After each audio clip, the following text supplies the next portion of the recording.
Hello friend, welcome to BPSC platform. आज के हम इस वीडियो में डिस्कस करने वाले हैं बिहार स्पेशल में बिहार बजट को। बिहार बजट 2021-22 को डिस्कस करेंगे, जो हमारे बीपीएससी प्रीलिम्स में यहाँ से 2 से 3 सवाल बन सकते हैं। बिहार का कोई भी एग्जाम हो, बिहार एसआई हो, बिहार एसएससी हो, बिहार बजट से सवाल आने का बहुत ज़्यादा प्रोबेबिलिटी होता है। तो इस टॉपिक को हम लोग बहुत ही अच्छे तरीके से कवर करेंगे। बिहार बजट को कवर करने के बाद बिहार इकोनॉमिक सर्वे हमारा होगा, और इन दोनों वीडियो के बाद इन दोनों पर से जितने भी सवाल बन सकते हैं एमसीक्यू, वो हम लोग डिस्कस करेंगे। उसके बाद हमारा जो बिहार स्पेशल में चलेगा वो हमारा चलेगा मिडाइवल हिस्ट्री, क्योंकि एंशिएंट हिस्ट्री ऑलरेडी कंप्लीट होने पे है, और हमारा जो बचेगा मिडाइवल हिस्ट्री और मॉडर्न हिस्ट्री बिहार स्पेशल में। ठीक है, तो ये बिहार स्पेशल का जो हमारा कोर्स है, अभी आपका उसका आप देख सकते हैं कि प्राइस उसका कम हुआ है, अभी थोड़ा ऑफर चल रहा है, तो आप उसको परचेज कर सकते हैं। बिहार स्पेशल, जिसमें आपको मिलेगा बहुत सारे क्विज़ मिलेंगे, आपको पूरा बिहार का आपको सिलेबस हम उसमें कवर करने वाले हैं। करेंट अफेयर आपको मिल रहा है, उसका पीडीएफ आपको मिल रहा है, उसके टेस्ट आपको देखने को मिल रहे हैं, और साथ ही साथ आप देख सकते हैं कि बीपीएससी 67th प्रीलिम्स के लिए जो टेस्ट सीरीज हमारा लॉन्च किया गया था, वो ऑलरेडी हमने उसमें 9 टेस्ट अभी तक कंडक्ट करवाया है, और उसमें 1-2 टेस्ट और बढ़ेगा, क्योंकि बीपीएससी प्रीलिम्स का डेट, एग्जाम का डेट थोड़ा सा आगे बढ़ा है। तो इस टेस्ट सीरीज को आप परचेज कर सकते हैं, आप सारे टेस्ट को अटेम्प्ट कर सकते हैं। ठीक है, सारे टेस्ट ओपन हो चुके हैं, बस एक टेस्ट और बचा है, उसको भी ओपन 1 सप्ताह के अंदर हो जाएगा। तो ये हमारा 2 अभी हमारे द्वारा कोर्स जो है चल रहा है, जो आपके लिए बहुत ही फायदेमंद है। बिहार एसआई के लिए ऑलरेडी कोर्स लॉन्चेज है, जिसमें आप 250 प्लस टेस्ट आपको देखने को मिलेगा। तो बिहार एसआई का कोर्स अभी पूरा हिंदी में है, बिहार एसआई कोर्स बाइलिंगुअल नहीं है, तो जो हिंदी माध्यम के स्टूडेंट हैं वो उन कोर्स को परचेज कर सकते हैं। बिहार बजट की अगर हम बात करेंगे तो बहुत बड़ा टॉपिक है। देखिए, बिहार बजट, कोई भी स्टेट का बजट हो, यूनियन बजट हो, तो बजट बहुत बड़ा डॉक्यूमेंट होता है। वो पूरे साल का फाइनेंशियल ट्रांजैक्शंस होते हैं, तो उनको पूरे डाटा को याद कर पाना बहुत ही मुश्किल है। लेकिन हम चीज़ों को समझेंगे जो हमारे एग्जाम के लिए हेल्पफुल हो, हमें उतना जानना चाहिए, उन चीज़ों को हम लोग आज ध्यान देंगे। ठीक है, आते हैं हम लोग बजट की ओर। देखिए, अगर हम बात करेंगे बजट की, तो बजट शब्द का उल्लेख हमारे पूरे संविधान में आपको कहीं देखने को नहीं मिलेगा, जैसा कि आप लोग बहुत पहले जानते होंगे वे। ठीक है, तो बजट शब्द का उल्लेख हमारे संविधान में कहीं पे भी नहीं है, but instead of budget in article 112 of Indian constitution, हमारे आर्टिकल 112 है जो भारतीय संविधान का, तो बजट की जगह पे एक शब्द उल्लेख है, एनुअल फाइनेंशियल स्टेटमेंट, वार्षिक वित्तीय विवरण। ठीक है, तो इंस्टीड ऑफ बजट कौन सा शब्द का उल्लेख है? एनुअल फाइनेंशियल स्टेटमेंट, वार्षिक वित्तीय विवरण। उसमें हम कवर करते हैं रिसिप्ट को, एक्सपेंडिचर को। एस्टिमेटेड मतलब कि हम एक अनुमान करते हैं, अनुमानित प्राप्ति, अनुमानित खर्चा, क्या खर्चा करने वाले हैं हम अगले वित्तीय वर्ष में। वित्तीय वर्ष आपको पता होना चाहिए कि 1 अप्रैल से लेकर 31 मार्च तक होता है, जो वित्तीय ईयर बोलते हैं, मतलब फाइनेंशियल ईयर, उसी को हम लोग बोलते हैं। तो एक फाइनेंशियल ईयर में जो ट्रांजेक्शन होंगे, रिसिप्ट होंगे, एक्सपेंडिचर होंगे, उसका पूरा ब्यौरा रहता है। स्टेट अगर करेगा तो स्टेट बजट होगा, यूनियन करेगा तो यूनियन सेंट्रल बजट होगा। ठीक है, तो कहीं पे उल्लेख नहीं, इस बात को ध्यान रखिएगा। आर्टिकल 112 कहता है यूनियन बजट के बारे में, वही आर्टिकल 202 कहता है स्टेट बजट के बारे में। ये कुछ सिंपल चीजें हैं जो आपको जानना चाहिए। आर्टिकल 113 कहता है डिमांड फॉर ग्रांट, और वही आर्टिकल 203 बोलता है स्टेट के लिए demand for grant. Demand for grant क्या होता है कि अब हर एक विभाग को कितना पैसा चाहिए, उसके लिए डिमांड किया था, उसके लिए मांग किया था। तो मांग का जो ये अनुदान होता है, ये आर्टिकल 113 और 203 में है। बहुत ही सिंपल, याद रखना आपको। फिर हम देखते हैं एक बहुत ही महत्वपूर्ण है अप्रोप्रिएशन बिल। देखिए, अप्रोप्रिएशन बिल का मतलब होता है विनियोग विधेयक। आपने मनी बिल सुना, आपने फाइनेंशियल बिल सुना, लेकिन आपने अप्रोप्रिएशन बिल के बारे में जो मेरा बजट वाला वीडियो देखा होगा कि मैंने पूरा बजट करवाया है आपको, पूरा पॉलिटी में लक्ष्मीकांत हमने करवाया है जहां तक, तो उसमें मैंने बजट को बहुत अच्छे तरीके से समझा है, 2 से 3 वीडियो में बहुत डिटेल से, तो उसको आप देख सकते हैं। देखिए, विनियोग विधेयक किसको बोलते हैं? बहुत ही सिंपल चीज है। जब भी आपको कंसोलिडेटेड फंड ऑफ इंडिया, जो भारत की संचित निधि है, उससे पैसा निकालना है, देन आपको अप्रोप्रिएशन बिल पास करवाना पड़ेगा, तभी आप उससे पैसा निकाल सकते हैं, कोई भी ट्रांजेक्शन कर सकते हैं। ठीक है, तो उसके लिए अप्रोप्रिएशन बिल होता है, तो उसका आर्टिकल 114 और 204 में वर्णन है। वही हम वोट एंड अकाउंट की बात करेंगे तो आर्टिकल 16, 216 सबके हम डिस्कस किए हैं। वोट एंड अकाउंट क्या होता है, सप्लीमेंट्री ग्रांट क्या होता है, एक्सेसिव ग्रांट क्या होता है, हमने एक एक चीज पे बहुत ही विस्तृत रूप से चर्चा किया है, तो आप उस वीडियो में जाकर देख सकते हैं। प्लेलिस्ट बना है पॉलिटी का, तो वहां जाके आप देख सकते हैं। ठीक है, देखिए बिहार का बजट की बात करते हैं तो 22 फरवरी 2021 को, कब, 22 फरवरी 2021 को बिहार का बजट पेश किया गया। ओके, तारा किशोर प्रसाद के द्वारा, जो कि उसमें जो कि अभी फाइनेंस मिनिस्टर भी हैं और उसमें डिप्टी सीएम थे। अभी डिप्टी सीएम हमारे चेंज हो चुकी है, तो उसको कमेंट में बताना है कि हमारा डिप्टी सीएम कौन है, ठीक है, मीन्स की उप मुख्यमंत्री। ध्यान दीजिएगा, ये जो बजट है इसका साइज क्या है, 2,18,302.70, या बोल सकते हैं 2,18,303 करोड़ का बजट है, अभी तक का सबसे बड़ा बजट, ठीक है, पूरे इतिहास में, बिहार के इतिहास में अभी तक का सबसे बड़ा बजट है 2,18,303 करोड़ का। ये जो बजट है पिछले साल के बजट के तुलना में अगर हम बात करेंगे तो 6541 या 6541 करोड़ ज्यादा है, या 3.08% ज्यादा है। ये बहुत महत्वपूर्ण चीज है, ये आपको याद रखना है।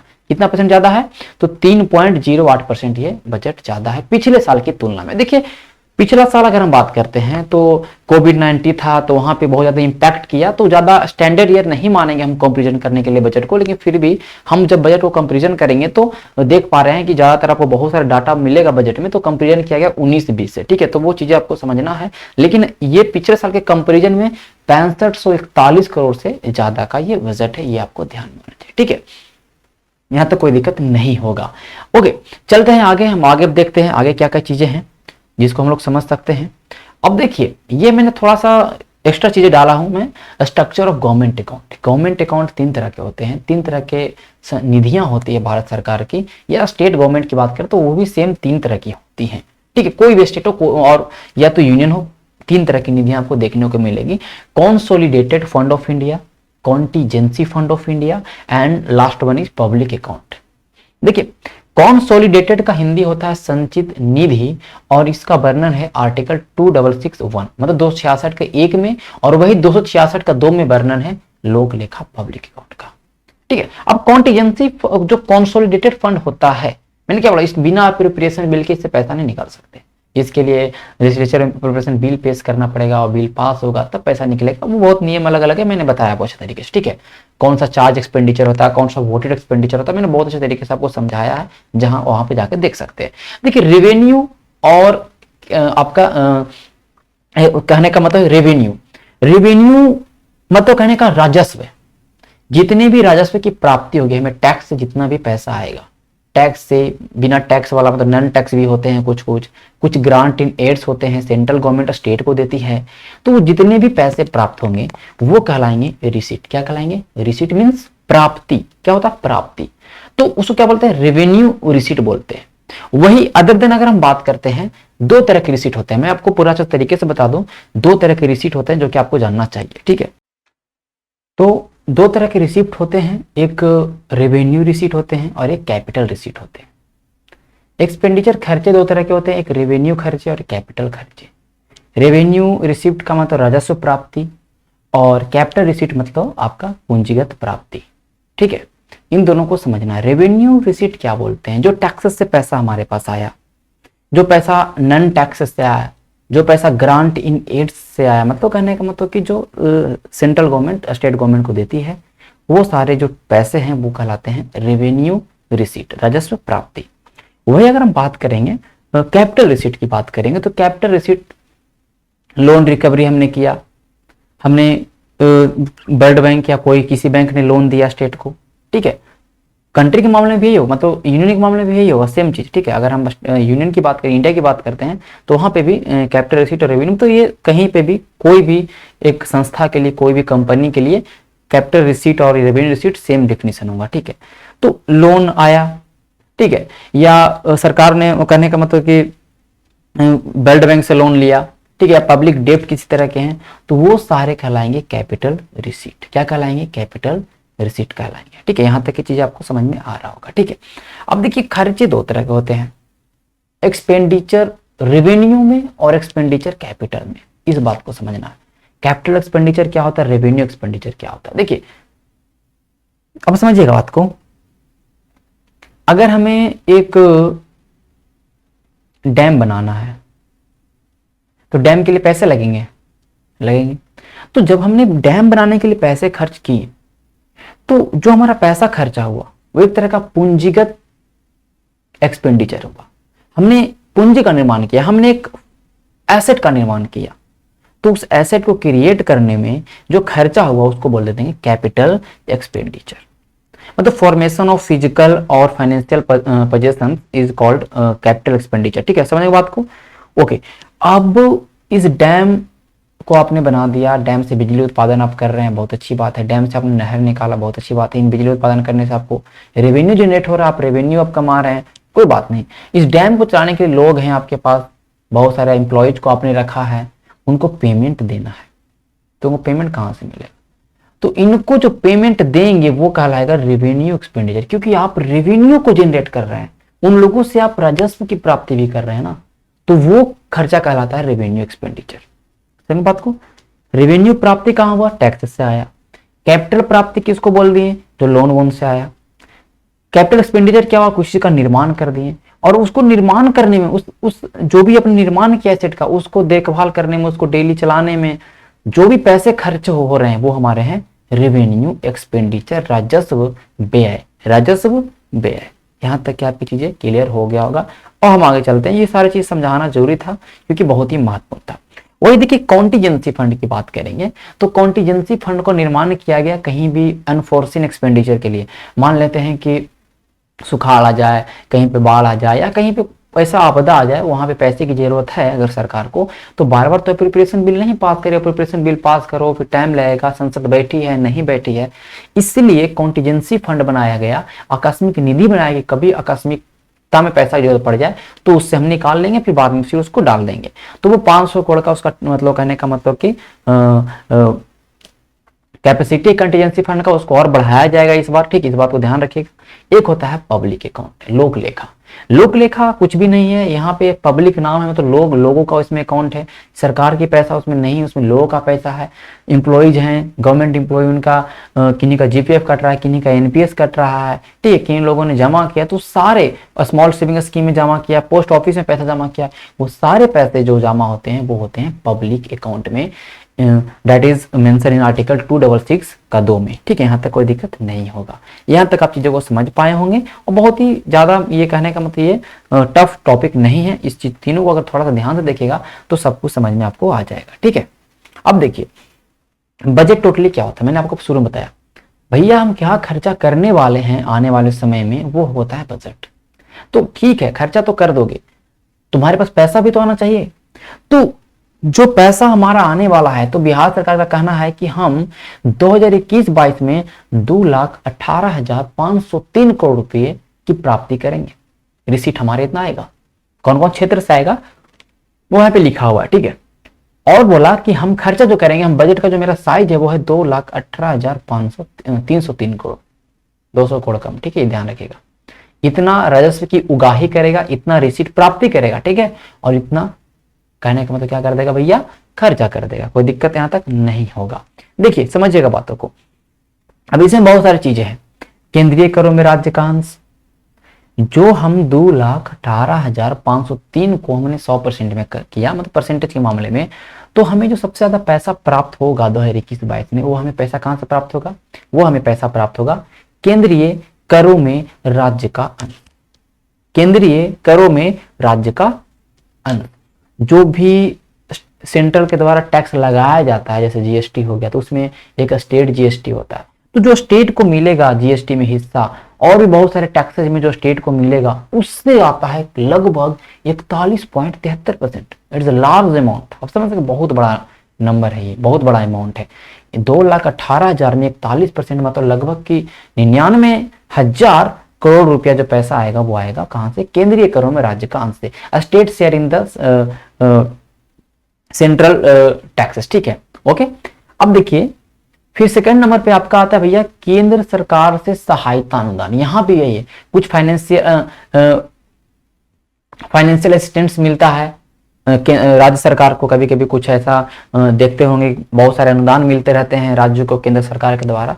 तो और ये रहा तो वो रहा, तो उनसे जो पैसा आएगा 2021-22 में वो आएगा 24.96 करोड़, लगभग 25% ऑफ 2,80,503। मतलब कहने का मतलब 2,18,503 का 25% आप समझ सकते हैं कि लगभग 55,000 करोड़ रुपया जो आएगा हमारा केंद्र सरकार के सहायता अनुदान से आएगा। वही बात करेंगे राज्य का अपना कर, राज्य भी अपना कुछ पैसा टैक्स लगाती है, उससे मात्र 16% आएगा। इस बात को ध्यान रखिए, लगभग 32-35 हजार करोड़ रुपया। ठीक है, ओके। वही अगर हम बात करेंगे राज्य के और भी कुछ ऐसे विदाउट कर है, जैसे कुछ ऐसे भी फाइन है हो गया, बहुत सारे पैसे आते हैं राज्य के अंदर, तो वो उसमें अलग हो गया। ठीक है, तो ये आपको ध्यान रखना कहां से पैसा आएगा। 2,18,503 करोड़ हम देख लेते हैं उसका डिटेल पूरा। ठीक है, ये आप देख सकते हैं। ये जो डाटा आप देख पा रहे होंगे, ये डाटा बहुत ही सिंपल है। ओके, क्या है डाटा, मैंने इसको पहले लिख दिया। देखिएगा, स्टेट का हिस्सा कितना भैया, सेंट्रल टैक्सेस में, केंद्रीय करों में 41.73%। परसेंटेज याद रखो, सबसे महत्वपूर्ण है। ठीक है, 41.73%।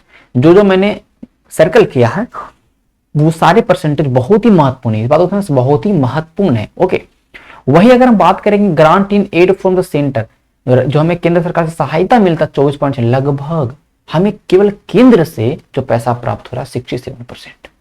हम पूरा 100% जो बजट पेश कर रहे हैं 2,18,303 करोड़ का या 2,18,503 करोड़ का, जो हम बोल रहे हैं कि हमारे पास पैसा आएगा, उसमें 67% जो पैसा आ रहा है कहां से आ रहा है, सेंटर हमें दे रही है, चाहे टैक्सेस के रूप में दे रही है या तो हमें सहायता के रूप में दे रही है। ठीक है, इस बात को समझिएगा। तो आप समझिए, आपको पता होना चाहिए कि जो भी टैक्सेस का कलेक्शन होता है, तो फाइनेंशियल जो फाइनेंस कमीशन होता है, तो 15 फाइनेंस कमीशन इस बार जो बैठा, तो फाइनेंस कमीशन वो डिविजिबल पूल में हिस्सा देती है। इस बार जो डिविजिबल पूल में हिस्सा है राज्यों का 41%। अगर 100 रुपया कमाया है सेंटर, तो 41 रुपया राज्यों में बांट देगा।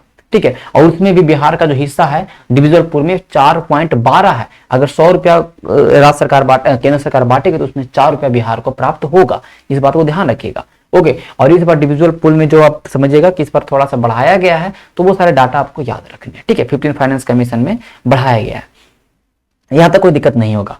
ठीक है, तो देखिए ये डाटा याद रखना है कि स्टेट का शेयर कहाँ है सेंट्रल टैक्सेस में, 41.73, 24.96 और 16.4 आप राज्य का अपना कर रहे हैं। देखिए यहां तक कोई दिक्कत नहीं होगा। ठीक है, तो जो हमने रेवेन्यू रिसीट प्राप्त किया, जो हमने राजस्व का प्राप्ति किया, जो राजस्व प्राप्ति हमें हुआ टैक्सेस के रूप में, नॉन टैक्सेस के रूप में, सेंट्रल सरकार के द्वारा हमें सहायता के रूप में, वो लगभग कितना है, लगभग नहीं पूरा कितना अमाउंट है, 1,86,267 करोड़। बहुत महत्वपूर्ण है, इस डाटा को रट जाइए, पूछ देगा कि हमारे इस बार के जो प्राप्ति है उसमें राजस्व प्राप्ति कितना है, तो कितना हमें हो रहा है, 1,86,267 करोड़ रुपया हमें राजस्व की प्राप्ति हो रहा है। पूरी प्राप्ति कितना है, 2,18,503 करोड़ का, लेकिन राजस्व कितना हो रहा है, इतना। अब कैपिटल रिसीट, पूंजीगत प्राप्ति, लोन से हमने वसूला। ठीक है, हमने और भी कर्जे लिए, हमें कर्जा और भी मिला, वर्ल्ड बैंक से मिला कर्जा, हमें एशियन बैंक से कर्जा मिला, मतलब कहीं से जो हम रिकवरी करेंगे लोन का, ये जो कैपिटल रिसीट जिसको बोलेंगे, पूंजीगत प्राप्ति जो हमें आएगा। पूंजीगत प्राप्ति एक तरह से उसमें आप समझ सकते, उसमें लायबिलिटी होगा, अगर आप किसी से पैसा लेते हैं तो आपको लौटाना ही पड़ेगा। तो पूंजीगत जो प्राप्ति हमें हो रहा है वो 32,235, 1,86,000 और 32,235 जोड़िएगा तो आपको 2,18,502 करोड़ रुपया आ जाएगा। ठीक है, तो कोई दिक्कत नहीं है। तो रेवेन्यू कितना रिसीट हमें प्राप्ति हो रहा है, पैसा दो तरह से प्राप्त होगा, रेवेन्यू में और कैपिटल में, और पैसा दो तरह से जाएगा भी, रेवेन्यू में और कैपिटल में, तो दोनों आपको याद रखना है। अब देखिए यहां तक कोई दिक्कत नहीं, बाकी सारे डाटा ये सब डाटा एकदम महत्वपूर्ण नहीं है, इससे मत याद रखिएगा। ठीक है, चलिए अब है रेवेन्यू सरप्लस। इस बार का जो बजट पेश किया गया ताराकिशोर प्रसाद के द्वारा, वो एक तरह का रेवेन्यू सरप्लस बजट है। आप कहने का मतलब राजस्व अधिशेष बजट, मतलब ही अधिशेष, सरप्लस बोला मतलब रेवेन्यू बढ़ गया हमारा, मतलब इसका कहने का मतलब ये हुआ कि तुमने जो राजस्व से प्राप्ति किया उससे कम तुम खर्चा कर रहे हो। ठीक है, तुमने राजस्व प्राप्ति कितना किया, आप बोलिएगा 1,86,267 रुपए का हमने राजस्व की प्राप्ति किया, और हम खर्चा जो करेंगे अपना बजट में उसमें कितना कर रहे हैं, 1,77,071 करोड़। तो हम 9196 करोड़ रुपया बचा ले रहे हैं, किससे, राजस्व से। हाँ, ये पैसा अलग जगह खर्चा करेंगे, लेकिन राजस्व के रूप में हम जो खर्चा कर रहे हैं, मतलब कहने का मतलब कि लोगों को पेमेंट देना है। ठीक है, मतलब जो भी चीजें राजस्व के रूप में जो खर्चा होता है सरकार का, वो मात्र 1,70,071 करोड़ रुपया खर्चा कर रही है राज्य सरकार। ठीक है, तो 9196 करोड़ का हमें रेवेन्यू का सरप्लस हो जा रहा है। रेवेन्यू का ऐसा नहीं कि पैसा बच जा रहा, मतलब हम रेवेन्यू के मामले में कम खर्चा कर रहे हैं। जो भी हम पैसा खर्चा कर रहे हैं किसके मामले में खर्चा कर रहे हैं, हम खर्चा करेंगे कैपिटल के मामले में, हम पूंजी निर्माण में मामले में करेंगे, हम बहुत सारे इंफ्रास्ट्रक्चर को डेवलप करेंगे। बिहार सरकार बहुत सारे बिल्डिंग बनाएगी, बिहार सरकार बहुत सारे पुल बनाएंगे, फ्लाईओवर बनाएंगे, तो वहां पैसा खर्चा ज्यादा होगा, तो उस तरह का खर्चा क्या कहलाएगा, कैपिटल एक्सपेंडिचर। तो कैपिटल एक्सपेंडिचर कितना हो रहा है, 41,231। हम कमा रहे हैं भैया 32, 235 और खर्चा कर रहे हैं 41,231 का लगभग। आप देख सकते हैं कि इसको माइनस करिएगा, हम आगे दिखाते हैं डाटा, इतना रुपया ज्यादा खर्चा कर दे रहे हैं कैपिटल एक्सपेंडिचर में। ठीक है, तो ये मतलब जो पैसा है, मतलब जहां पे खर्चा होना चाहिए वो उसको अलग जगह खर्चा किया जा रहा है। लेकिन ये ध्यान रखना, रेवेन्यू सरप्लस बहुत महत्वपूर्ण है। फिस्कल डिफिसिट मतलब हो गया राजकोषीय घाटा। राजकोषीय घाटा को सिंपल शब्दों में समझेंगे, हमने जितना खर्चा किया, हमने पूरा कितना खर्चा करिए, 2,18,502 करोड़ रुपया खर्चा, सॉरी 2,18,302 करोड़ रुपये हमें खर्चा, 303 करोड़ रुपये हमें खर्चा करना है बजट में। बजट वही बोलता है खर्चा करना है। तो टोटल एक्सपेंडिचर, कैपिटल एक्सपेंडिचर भी, रेवेन्यू एक्सपेंडिचर, दो ही तरह खर्चा होंगे, कैपिटल रेवेन्यू। टोटल जो हमने खर्चा किया और हमने कितना कमाया, कमाया क्या, राजस्व प्राप्त किया। कैपिटल नहीं, हमने कर्जा लिया उसको हम नहीं जोड़ेंगे, हमने लोन लिया उसको हमने नहीं जोड़ेंगे, वो हम नहीं जोड़ेंगे। केवल हमें राजस्व की प्राप्ति कितनी हुई, टैक्सेस के रूप में प्राप्ति कितनी हुई, और कुछ हमने कुछ हमने लोन्स जो लिए, जो लोन हमने दिया था किसी को, जो हमने लिया, और कुछ अलग प्राप्तियां टैक्सेस के रूप में, अलग अलग रूप में, वो जो हमें सब पूरा पैसा आया, वो क्या आपने जो खर्चा किया उससे ज्यादा है। अगर आपका खर्चा ज्यादा हो गया तो आप क्या हो गए, फिस्कल डिफिसिट। आपके पास क्या हो गया, राजकोषीय घाटा, मतलब कोष में पैसा था नहीं, आपने उससे ज्यादा खर्चा कर दिया। सही बात है। हम खर्चा कितना कर रहे हैं भैया, 2,18,303 करोड़ रुपए का। हमारे कोष में कितना, देखिए रेवेन्यू रिसीट कितना हमारा है, 1,86,000, और ये सब जोड़िएगा तो कुछ कुछ आपका होगा, लगभग हमने 22,510 करोड़ रुपए ज्यादा खर्चा कर रहे हैं। जितना हमें राजस्व की प्राप्ति हो रही है उससे ज्यादा हम खर्चा कर दे रहे हैं, तो हमारा हो गया राजकोषीय घाटा। ठीक है, मतलब हमारे कोष में इतना ही पैसा था ना, हमने अलग से लिया उधार, वो अलग चीज है, हमने उधार लिया अलग, लेकिन हमारे पास एक्चुअल में पैसा कितना है भाई, 1,86,267 करोड़ रुपया, और भी कुछ कुछ पैसे हैं जो हमें लोन वोन से वसूल हो रहा है, हमें इंटरेस्ट के रूप में वसूल हो रहा है। ठीक है, बाकी तो जो पैसे हैं वो हम लोग एज ए लोन के रूप में हम मांग रहे हैं किसी और से, वर्ल्ड बैंक से मांग रहे हैं, स्टेट से, सेंटर से मांग रहे हैं, तो ये हमारा होता है राजकोषीय घाटा। समझ रहे बात को, राजकोषीय घाटा किसको बोलते हैं, जितना आपने पूरा खर्चा किया, क्या वो ज्यादा है आपके प्राप्ति से, किस प्राप्ति से, राजस्व प्राप्ति से, किससे, रिकवरी ऑफ लोन से, या अदर रिसिप्ट से। कंप्लीट हो गया। ठीक है, तो ये दोनों डाटा आपको याद रखना बहुत महत्वपूर्ण है। ठीक है, और इस बार का फिस्कल डिफिसिट है, ये बहुत महत्वपूर्ण है। इस बार का जो राजकोषीय घाटा है वो हमारे जीएसडीपी का, हमारे बिहार के जीडीपी का 2.97% है। एक लिमिट रखा गया है कि 3% से ज्यादा नहीं होना चाहिए, तो उस लिमिट से भी आप कम है। देख सकते हैं कि हमारे जीएसडीपी का, जो हमारा स्टेट का जीएसडीपी है, हमारे स्टेट का जीएसडीपी कितना है इस बार का, 75, 70, 26 करोड़। ये बहुत महत्वपूर्ण, सारे ये जो पेज में देख रहे, सारे पेज में डाटा महत्वपूर्ण है। 75, 70, 26 करोड़ इस बार का हमारा स्टेट का जीएसडीपी है, और इसका लगभग 2.97% जो हमारा 22,510 रुपये है, करोड़ रुपए हैं, वो हमारा इस बार का राजकोषीय घाटा है। इस बात को आप ध्यान रखिएगा। ठीक है, आगे चलते हैं हम लोग। अब हमारा आ गया भैया पैसा खर्चा कहाँ करते हो। तो पैसा 2021-22 में जो हम लोग खर्चा करेंगे, ठीक है, देखिए जो पैसा हम लोग 2021-22 में खर्चा करेंगे वो कहाँ करेंगे, इसको आपको समझना है। तो 2021-22 में जो हम लोग पैसा खर्चा कर रहे हैं वो सबसे ज्यादा पैसा कहाँ खर्चा कर रहे हैं भैया, सोशल सर्विसेज में, सामाजिक सेवाएं में। ये सवाल पूछ सकता है कहाँ खर्चा ज्यादा हो रहा है, तो सामाजिक सेवाओं में। वही अगर हम बात करेंगे सेकेंड नंबर पर हम लोग खर्चा कर रहे हैं सामान्य सेवाओं में, जनरल सर्विसेज में। क्या क्या आता है मैं बताऊंगा अभी। फिर तीसरे नंबर पे जो हमारा आ रहा है वो है आर्थिक सेवाएं। तीनों याद रखना है, थोड़ा थोड़ा कितने % खर्चा कर रहे हैं ये याद रखना, कितना अमाउंट ये नहीं महत्वपूर्ण है। कहाँ कहाँ अमाउंट याद करना है मैं आपको बताता हूँ, चलिए ठीक है। अभी देख सकते हैं, तो जो हम एक्सपेंडिचर कर रहे हैं, जो हम लोग खर्चा कर रहे हैं इस बार, आप ये देख सकते हैं जनरल सर्विसेज में, सामान्य सेवाएं में जो हम लोग खर्चा कर रहे हैं वो कर रहे हैं 27%, 27.60%। ये तीनों महत्वपूर्ण है। ये मैंने यहाँ पे ये तीन, इसके अंदर क्या क्या चीजें आती है आप देख सकते हैं। पेंशन देना है, ठीक, इंटरेस्ट पेमेंट करना, हमने कर्जा लिया उसका इंटरेस्ट पेमेंट करना है, कुछ राजकोषीय पूर्तियां करना, कुछ प्रशासनिक सेवाओं में खर्चा करना। तो ये सारे चीजों में खर्चा जो पूरा मिला के है 27.60 करोड़। सोशल सर्विसेज में हम लोग कितना खर्चा कर रहे हैं, पूरा सबसे ज्यादा पैसा खर्चा कर रहे हैं हम लोग सामाजिक सेवाओं में। वो कितना है 41.64%। पूरे बजट का 41.64%, मतलब 90,000 करोड़ रुपया खर्चा कर रहे हैं। ठीक है, लगभग 91,000 करोड़ रुपया। अब ये देखिए इसमें एजुकेशन में हम लोग खर्चा कर रहे हैं 18%। मतलब एजुकेशन है, एजुकेशन भी है, स्पोर्ट भी है, आर्ट्स भी है, कल्चर। तो इसको ये मत समझिएगा कि केवल शिक्षा में हम लोग 18% खर्चा कर रहे हैं अपने बजट का, ऐसा नहीं है, कभी मत सोचेगा, ठीक है। हम लोग एजुकेशन, स्पोर्ट, आर्ट और कल्चर सब कुछ मिला कितना खर्चा कर रहे हैं, ठीक है। हेल्थ और फैमिली वेलफेयर हम लोग कितना खर्चा कर रहे हैं, 5.96%। तो ये डाटा जो मैं गोल कर रहा हूँ वो आपको याद रखना है, बाकी चीजें आपके लिए महत्वपूर्ण नहीं है, ठीक है। यहाँ तक कोई दिक्कत नहीं होगा। तो ये तीनों डाटा आपको याद रखना है, ठीक है। कहाँ खर्चा हम लोग कर रहे हैं, सबसे ज्यादा खर्चा कहाँ कर रहे हैं, सोशल सर्विसेज में।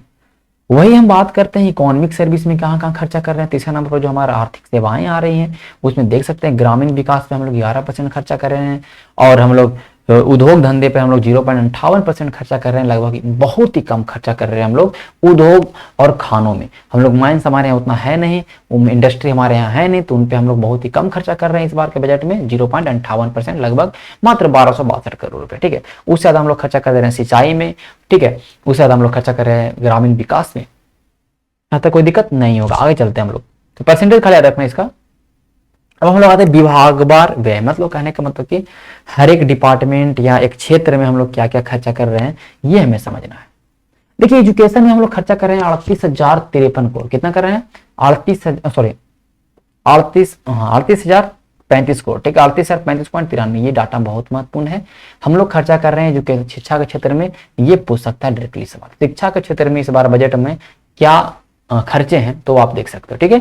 सबसे ज्यादा हम लोग पैसा कहाँ खर्चा कर रहे हैं, शिक्षा में। लगभग 18 से 19% का कैलकुलेट कर लेगा, लगभग 18 से 19% के बीच में हम लोग खर्चा कर रहे हैं, जो कि एक सबसे ज्यादा खर्चा है एक स्टेट के द्वारा। कोई हर एक स्टेट का जो खर्चा है एवरेज वो है 15.88%। अपने बजट का 15% से लेकर 16% के बीच में खर्चा करता है एक स्टेट का एवरेज बजट है, लेकिन हमारा बिहार है जो 18 से 19% शिक्षा में खर्चा कर रहा है। और कहना है कि 2030 तक हमें 100% साक्षरता चाहिए, और 2035 तक हमें जो हायर एजुकेशन हैं, जो 10+2 है उसके ऊपर वाले जो स्कूल्स हैं या हायर एजुकेशन में कम से कम 50% हमें ग्रॉस इनरोलमेंट चाहिए, मतलब लोग ज्यादा वहां पे पढ़े हैं, ज्यादातर उच्च शिक्षा प्राप्त करें। 2035 तक ये लक्ष्य है, ये डाटा याद रखें, बहुत महत्वपूर्ण है। वही इसमें जो खर्चा होगा कहाँ जाएगा, पैसा जा रहा है, पैसा कहाँ देखिए देख सकते हैं कि जो भी लड़कियां 10+2 पास कर जाएंगी उनको 25,000 की छात्रवृत्ति दी जाएगी, सॉरी मतलब पैसा मिलेगा। जो लड़कियां ग्रेजुएशन करेगी उनको 50,000 रुपया दिया जाएगा। तो ये महिलाओं को कुछ देख सकते हैं कि सुविधाएं यहाँ पे आपको देखने को मिल रहा है, ठीक है। बहुत महत्वपूर्ण, इसको आपको ध्यान रखना, ठीक है। अब देखिए आगे चलते हैं, तो नीचे आ गया हमारा हेल्थ के। तो सबसे जो सेकंड नंबर पे हम सबसे ज्यादा पैसा खर्चा कर रहे हैं एजुकेशन के बाद, वो हमारा है रूरल डेवलपमेंट पे। किसमें है, रूरल डेवलपमेंट पे, ग्रामीण विकास पे। तो ग्रामीण विकास दूसरा नंबर पे है, तीसरा नंबर पे रोड है, चौथा नंबर पे हमारा हेल्थ है। तो देखिए ग्रामीण विकास हम लोग ग्राम को बढ़ाने में, गाँव को बढ़ाने में जो खर्चा करेंगे इस बार, वो हम लोग खर्चा करने वाले हैं मनरेगा में 4300 करोड़ रुपया। और वही हम लोग बात करेंगे प्रधानमंत्री ग्रामीण सड़क योजना में 40,33 करोड़ रुपया खर्चा कर रहे हैं। ये डाटा सारा याद है, जो जितने में डाटा मैं बहुत कम डाटा रखा हूँ, 10-20 डाटा तो आप लोग याद रख ही सकते हैं, इतना तो मैं आपसे उम्मीद कर सकता हूँ, ठीक है। तो देख सकते हैं हेल्थ में हम लोग इतना खर्चा कर रहे हैं। हेल्थ में क्या है भैया कि जो पीएमसीएच है उसको विश्व स्तरीय बनाया जाएगा, उसके लिए हम लोग 5540 करोड़ रुपया, ये महत्वपूर्ण नहीं है। और साथ ही साथ 10 नए मेडिकल कॉलेज की स्थापना करने की बात की गई है। वैशाली है, बेगूसराय है, सीतामढ़ी है, मधुबनी है, जमुई है। ये डाटा याद रखना है, ठीक है। कहाँ कहाँ थोड़ा सा इसको मैप में आप देख लीजिएगा 2-3 बार, तो आपको याद हो जाएगा, ठीक है। कोई बड़ा चीज है नहीं, ठीक है। चलिए यहाँ तो कोई दिक्कत नहीं होगा। हेल्थ में हम लोग क्या क्या खर्चा करें, 10 नए मेडिकल कॉलेज बनाने की बात है। कहाँ कहाँ ये पूछ सकता है, ठीक है। वही बात करेंगे एग्रीकल्चर के क्षेत्र में, हम लोग ज्यादा इस बार पशुपालन पे ध्यान दे रहे हैं, ज्यादा हम लोग डेयरी पे ध्यान दे रहे हैं, ठीक है। ईयर टैगिंग पे ध्यान दे रहे हैं, जो देखते होंगे गांव में जानवरों के कान में एक तरह का टैगिंग होता है, तो उस पर हम लोग ज्यादा ध्यान दे रहे हैं। उस पर इसलिए ज्यादा ध्यान दे रहे हैं कि अगर गांव में जानवरों के कान पे वो टैगिंग रहेगा तो हमें पहचान में रहेगा कितने गाय हैं, कितने जानवर हैं हमारे बिहार में, किनको वैक्सीन लगा है, किनको क्या है, मतलब उस तरह के बहुत सारी सुविधाएं जो मिल सकते हैं, तो वो आप देख सकते हैं।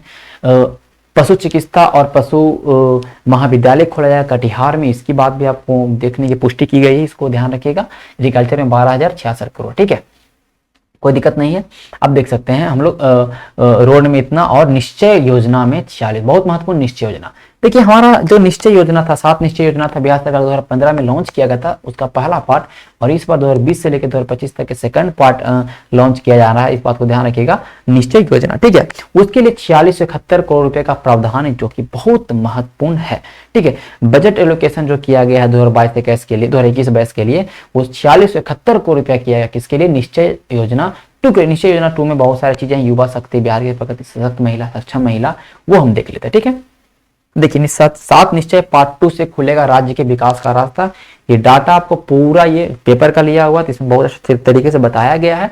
वीडियो को पॉज करिएगा, इसको पूरा देख लीजिएगा। ठीक है, इसमें टाइम वेस्ट नहीं करने के मैं नहीं करूंगा, लेकिन मैं आपको जो चीज समझाना हूं मैं समझाता हूँ। ठीक है, आगे चलते हैं हम लोग। विकसित बिहार के लिए 7 निश्चय क्या क्या है भैया, वो समझना हमें। तो देखिए पार्ट 1 में क्या क्या था वो तो आप लोग ने याद किया होगा, लेकिन पार्ट 2 जो 2020 से स्टार्ट हुआ है इसको समझना है। क्या क्या लक्ष्य हैं? 7 लक्ष्य हैं भैया। युवा शक्ति बिहार की, युवा को बढ़ाइए तो बिहार का प्रगति होगा। ठीक है, बहुत अच्छी बात, युवा को बढ़ाएंगे बिहार की प्रगति होगी। लेकिन महिलाओं को भी कहीं ना कहीं हमें बढ़ाना पड़ेगा, तो सशक्त महिला और सक्षम महिला। चलिए, आपने युवा को बढ़ा दिया, आपने महिलाओं को बढ़ा दिया, तो अब ध्यान देना है जो बिहार जो डिपेंडेंट है कृषि पर, हमें ध्यान देना हर खेत को सिंचाई के लिए पानी। चलिए, बहुत अच्छी बात, आपने सिंचाई कर दिया तो गांव समृद्ध होंगे, गांव स्वच्छ होंगे। अच्छी बात है, गांव को स्वच्छ करेंगे तो शहरों को भी स्वच्छ करना पड़ेगा। अब गांव भी आपने स्वच्छ किया, आपने शहर भी स्वच्छ किया, तो आप क्या करिए, गांव और शहरों को जोड़िए, फ्लाईओवर बनाइए, ब्रिज बनाइए, अच्छे तरह से कम्युनिकेशन की व्यवस्था करिए, तो वो है सुलभ संपर्कता। सब कुछ जब हो जाएगा आपका, तो लास्ट में बचेगा आपका हेल्थ पे ध्यान देना है, वो सबके लिए स्वास्थ्य सुविधा। सातों आपको याद हो गया, युवा, महिला, खेत, गांव, शहर, कनेक्टिविटी और स्वास्थ्य। तो मैं इस बार का पार्ट 2 में 7 आपके निश्चय लिए गए हैं, ये आप देख सकते हैं। ठीक है, एक करके डिस्कस करेंगे। युवा शक्ति बिहार की प्रगति में क्रेडिट कार्ड योजना है, स्टूडेंट को क्रेडिट कार्ड मिलेगा, जो मिला कंप्यूटर का प्रशिक्षण दिया जाएगा, कंप्यूटर ट्रेनिंग दिया जाएगा, कम्युनिकेशन स्किल को डेवलप किया जाएगा, बिहेवियर स्किल को डेवलप किया जाएगा। ठीक है, नए ITI, नए पॉलिटेक्निक कॉलेज बनाए जाएंगे, और जो भी पहले से पॉलिटेक्निक कॉलेज है उसमें सेंटर ऑफ एक्सीलेंस बनाया जाएगा। मतलब कहने की एक उच्चतम शिक्षा बनाया जाएगा, उसमें क्वालिटी को उनको बढ़ाया जाएगा, उनको ट्रेनिंग को बढ़ाया जाएगा। इस तरह से चीजें युवा शक्ति बिहार की प्रगति है।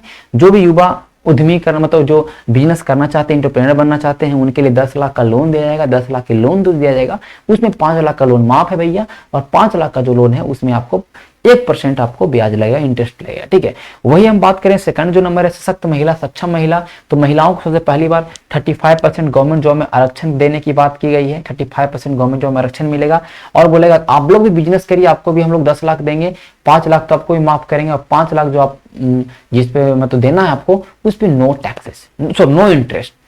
यही हम बात करेंगे। पुरुषों पर टैक्सेस लगेगा, 1% का इंटरेस्ट लगेगा, लेकिन महिलाओं में नहीं लगेगा। ठीक है, और वही मैंने बताया कि आपको 25,000 रुपया इंटर पास महिलाओं को, लड़कियों को, और 50,000 रुपया जो ग्रेजुएट हो गए उनको मिलेगा। यहाँ तक कोई दिक्कत नहीं होगा। ठीक है, तो ये महिलाओं के मतलब सशक्त महिला, सक्षम महिला, महिलाओं के क्षेत्र में क्या क्या मतलब कहने का मतलब कि पैसा खर्चा किया जा रहा है, इस बात को आप लोग समझ पाएंगे। ठीक है, और वही महिलाओं के उच्च शिक्षा के लिए 6,600 करोड़ रुपया एलोकेट किया गया है। ठीक है, 200 करोड़ रुपया ये जो उद्यमिता मामले में जो किया गया है, आप देख सकते हैं कि जो लोन दिया है उसके लिए 200 करोड़ रुपया एलोकेट किया गया है।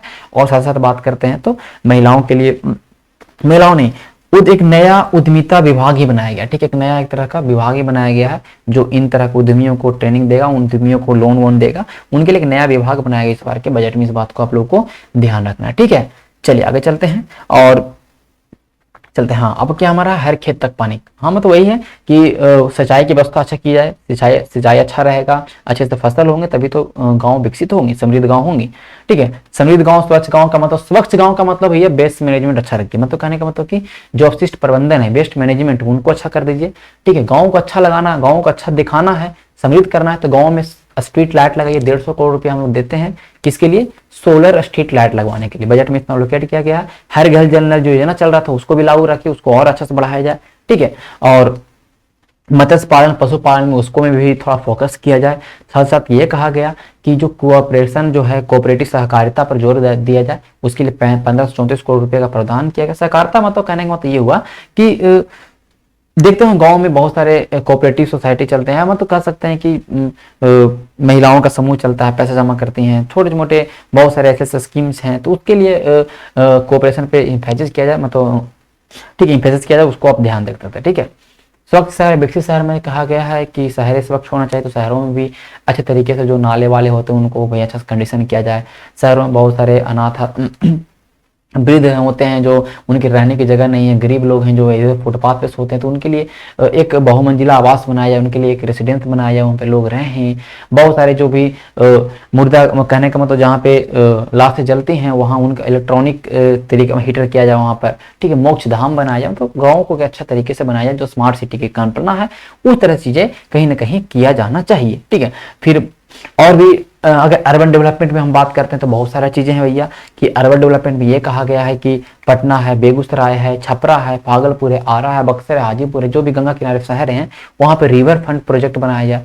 रिवर फ्रंट मतलब होता है कि रिवर के सामने कुछ घूमने उमने वाला फुटपाथ टाइप का बनता है, नदी के जब जस्ट बगल में, वहां पे सब कुछ लोग घूमेंगे सामने, मतलब इस तरह से बहुत अच्छा देखने में लगता है, ठीक है। तो वो किया जाए। और बोला गया कि पटना मेट्रो रेल, बोला कि पटना मेट्रो रेल है भैया, देखिए देख सकते हैं लास्ट में क्या हमारा कनेक्टिविटी, ठीक है। कनेक्टिविटी में हाईवे बनेंगे, बहुत सारे रोड बनेंगे, बहुत सारे बाईपास बनेंगे, और उसमें वही है कि देखिए पटना मेट्रो रेल बनाया जाएगा, और पटना मेट्रो रेल की लंबाई होगी 32.497 किलोमीटर, जो 2024 तक बन के तैयार हो। उसमें इतना खर्चा करना, कितना खर्चा करना है, 1,11,065 करोड़, सॉरी देख सकते हैं 11,165 करोड़ रुपया उसमें खर्चा किया जाएगा, ठीक है। पटना में जो मेट्रो रेल बनेगी उसमें, ठीक है, पटना मेट्रो रेल, ठीक है। कितना किलोमीटर लंबाई है, कब तक बन के तैयार होगा, कितना खर्चा करेगा, ये सब याद कर लीजिए, ठीक है, बहुत महत्वपूर्ण। आगे चलते हैं हम लोग।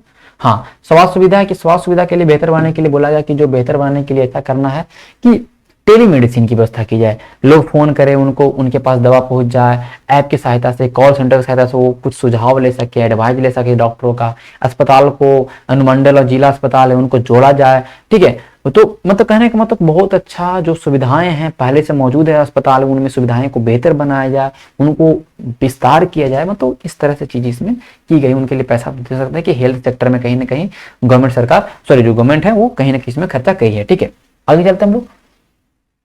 हाँ, तो यहाँ तक कोई दिक्कत आपको नहीं होगा। अब देखिए इस चीजों को समझेंगे, कुछ और भी चीजें हैं। बोला गया है कि जो बिहार राज्य की अगर हम बात करते हैं तो जू बनाया जाएगा, ठीक है। इन्वायरमेंट सेक्टर में क्या गया, बिहार राज्य में दूसरा जू बनेगा। एक बिहार में पहले है संजय गांधी जैविक उद्यान, जो आप देख सकते हैं कि पटना में है।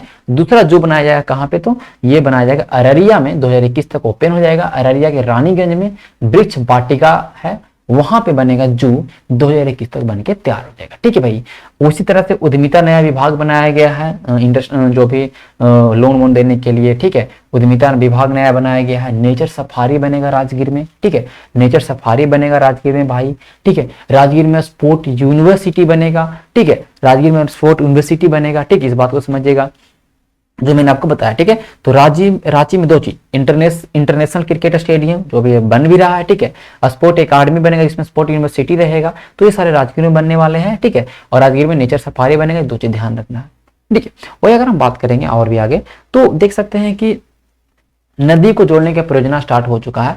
तो कोसी मेची लिंक के बारे में सबसे ज्यादा फोकस किया गया है। कोसी नदी और महानदी नदी को जोड़ा जाएगा, तो ध्यान रखिएगा कोसी और महानंदा नदी को जो जोड़ा जाएगा, कोसी मेची लिंक उसको बोला गया। तो कोसी मेची लिंक क्या है, इसके बारे में आपको पढ़ना समझना है, ओके। उसी तरह से गया सीवरेज जो है, उस गया सीवरेज प्लान है, गया नदी में आपको पता गंगा नदी के पानी आ रही है, ठीक है, फल्गु नदी में, तो उसकी व्यवस्था की गई है। तो ये सारे खर्चे इस बार के बजट में होने वाले हैं, जो कहीं ना कहीं आपको याद रखना चाहिए, ठीक है। ये सारी चीज आपको याद रखना चाहिए। चलिए अगर हम बात करते हैं तो SC/ST वेलफेयर के लिए, SC/ST वेलफेयर के लिए जो खर्चा होगा वो 1803 करोड़ रुपया खर्चा होगा। ये बहुत महत्वपूर्ण है, ठीक है। SC/ST वेलफेयर के लिए 1803 करोड़ रुपया खर्चा होगा इस बार बजट में, ओके। चलिए कोई दिक्कत नहीं हो, यहां तक आप चीजों को समझ पा रहे होंगे, ठीक है। अब देखिए बुद्धा सम्यक दर्शन म्यूजियम स्टैब्लिश होगा पटना में, बुद्धा सम्यक दर्शन म्यूजियम स्टैब्लिश होगा पटना में। APJ Abdul Kalam science city बनेगा पटना में, ये भी बहुत महत्वपूर्ण है करंट अफेयर के लिहाज से।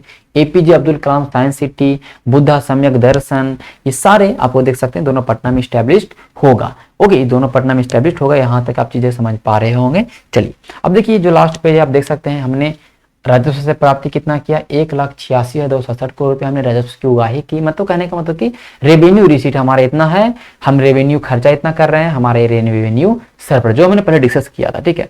अब देखिए जो मैं अभी सर्कल कर रहा हूँ वो बहुत महत्वपूर्ण डाटा है, ठीक है, इस बात को ध्यान रखिएगा। 32,235 करोड़ रुपया हम लोग कैपिटल रिसीट के रूप में प्राप्त कर रहे हैं, हमें पूंजीगत प्राप्ति के रूप में प्राप्त कर रहे हैं भैया। और हम लोग खर्चा कितना करें, 41,231, लगभग हम लोग 9,000 रुपया ज्यादा खर्चा, 9,000 करोड़ ज्यादा खर्चा कर दे रहे हैं पूंजीगत व्यय, ठीक है, यहाँ तक ध्यान रखिएगा। तो ये बहुत महत्वपूर्ण है। हम लोग इतना रुपया हम लोग रिसीट प्राप्ति करेंगे तो इतना रुपया हम लोग इस बार बजट में एक्सपेंडिचर करेंगे, ठीक है। तो ये बहुत महत्वपूर्ण है। तो हमारे बजट का size, physical deficit, revenue receipt, capital receipt, कहाँ कहाँ नया नया चीज खुलेगा, 7 निश्चय योजना और 2.0 जो हमारा है, ओके। फिर अगर हम बात करते हैं कहाँ कहाँ पे मेन चीज जो मैंने आपको बताया, कोसी मेची लिंक है, गैस सीवरेज प्लान है, ठीक है, जंगल सफारी है, नेचर सफारी नेचर सफारी हमारा है, स्पोर्ट यूनिवर्सिटी है, ओके, चिड़ियाघर कहाँ बनने वाला है, ये सारे इस बार के बजट का फोकस थिंग है। और कौन क्षेत्र में कितना ज्यादा पैसा से ज्यादा कहाँ किया, एजुकेशन क्षेत्र में खर्चा किया है, ठीक है। तो वो कुछ कुछ डाटा को आपको याद रखना। आपको बजट से सवाल जो भी रहेगा हम लोग एमसीक्यू में करेंगे, कैसे सवाल बनेगा, वहां से अलग आपका ये भी सवाल नहीं आने वाला है। तो मिलेंगे कल की वीडियो में, तब तक के लिए धन्यवाद। आपको अच्छा लगा होगा तो चैनल को सब्सक्राइब करिएगा, शेयर करिएगा। तब मिलते हैं नेक्स्ट लेक्चर में, तब तक के लिए धन्यवाद।